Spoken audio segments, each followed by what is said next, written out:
Hello, I'm Stephan Harrison, a hepatologist at Brooke Army Medical Center in San Antonio, Texas, and now at Pinnacle Clinical Research in San Antonio. I'm also affiliated with Oxford University in the UK.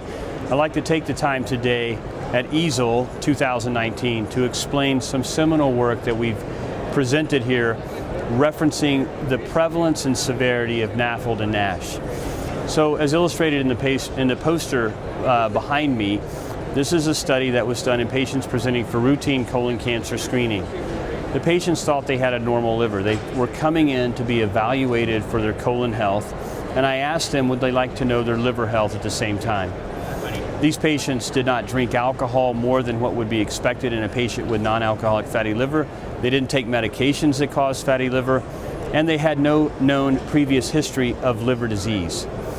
And if they would interested in the study, they signed consent, and we underwent a FibroScan with a cap, an MRE, proton density fat fraction, an MR elastography, and a multiparametric MRE using CT1 technology. If any one of those studies were abnormal, the patients were offered a liver biopsy. So at the end of the day, we screened 830 patients for the study. 667 of them completed all the analysis, and 266 of them underwent a liver biopsy.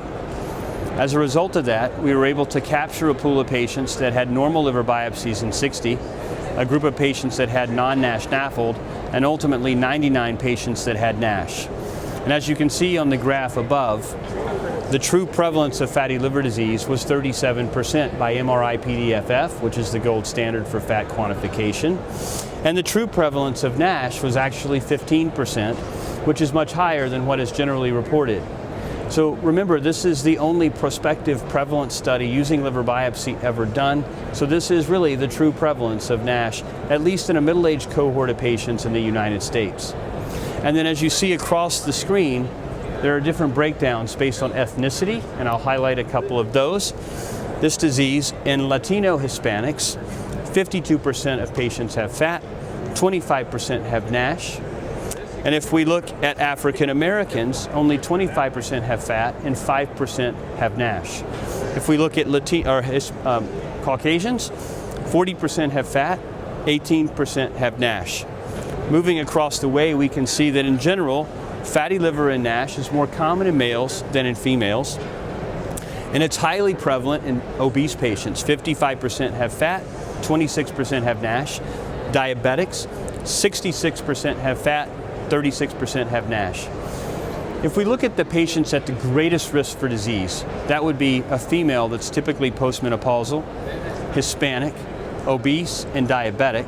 We find that 92% of them have fatty liver and 46% have NASH. Now let's shift gears and focus on that NASH population a bit. What we found in the 99 patients that had NASH, I'll draw your attention to the bottom pie chart. This is a pie chart that breaks down the severity by fibrosis stage of NASH. The first thing to note is we had no cirrhotic patients diagnosed de novo.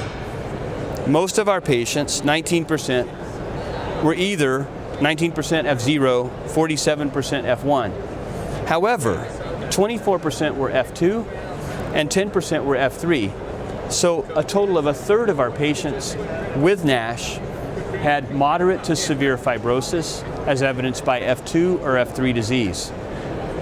So in general, to summarize, NAFLD is highly prevalent in our population. About 37% of them have fatty liver. But maybe more importantly, about 15% of the population, that's about 50 to 55 years of age, have NASH. And of those that have NASH, about a third of them have moderate to severe disease. And this is amongst an asymptomatic patient population that presented for routine colon cancer screening. So I hope this is helpful to you today. I'm excited about the results and anxious to get this published. Thank you.